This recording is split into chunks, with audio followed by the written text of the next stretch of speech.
Hi, my name's Jim Smith. I'm lead pastor of San Antonio Heights Community Church, and if you're ever in the area, love to have you visit us. This Christmas, we're going through a series called Christmas Surprises. Presents are fun and a lot of times surprising. You didn't know you were going to get that. And today we're talking about surprising family. And sometimes you look back in your family and you go, well, I didn't know that person was in my genealogy.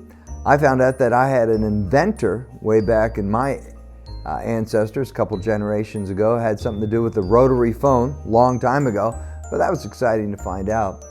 Today we're going to look at Jesus' genealogy found in Matthew chapter 1. And a lot of times you jump over these genealogies, but we're just going to pause because Matthew, his whole point in writing about Jesus to the Jewish families, to the Jewish people, was that Jesus indeed was the Messiah. He had every legal right to claim to be the Messiah and the King, and he goes through his genealogies.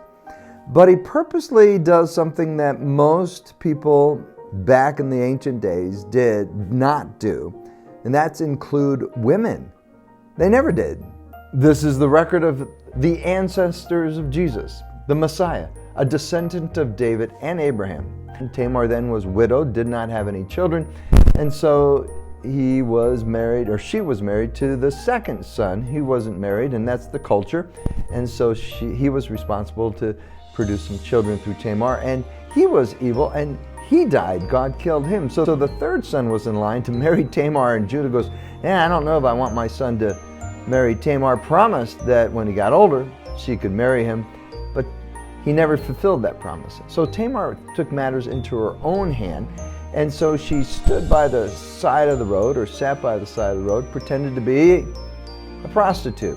She knew Judah would travel down this road, knew that perhaps she could entice him. Maybe he had a history of that, who knows? But anyway, they bartered for the price. He said, I'll give you a goat. He didn't have a goat. She goes, well, how do I know you're going to have a goat? And he says, here's my walking stick and my ring. He gave her the ring. And later on, it was found out that Tamar was pregnant. They told Judah, hey, your daughter-in-law is pregnant. So the penalty of that was death. And so Judah said, well, bring her here. Let's burn her.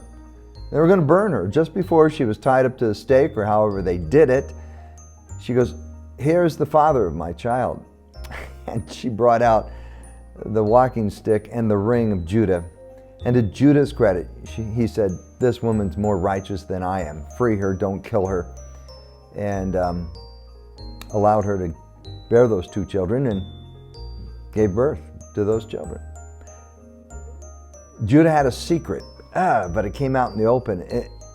Years ago, he had conspired with his brothers to get rid of their brother, their younger brother, Joseph. And so he was kind of a ringleader there, and he said in Genesis 37, instead of hurting Joseph, they were going to kill him, and then they were going to leave him in a well. He said, let's sell him to those Ishmaelite traders. After all, he is our brother, our own flesh and blood.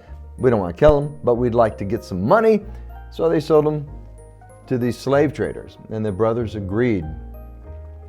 This secret is still deep inside Judah. And it wasn't until about 20 years later that he found himself bowing low to Joseph, who was then the prime minister of Egypt. And they needed food, Judah and his brothers, and the truth came out.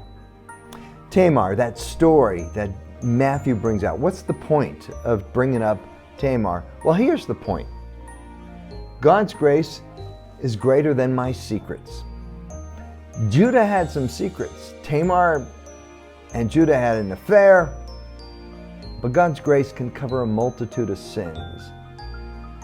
And so Matthew pointed that out. See, the Messiah came through these ancestors. Some of the family members didn't have the greatest reputation, but God's grace is greater than your secrets. Do you have some secrets right now? You say, I don't know if God can love me. I don't know if God can use me. Well, remember, God's grace is free. It's amazing. And it's greater than your secrets.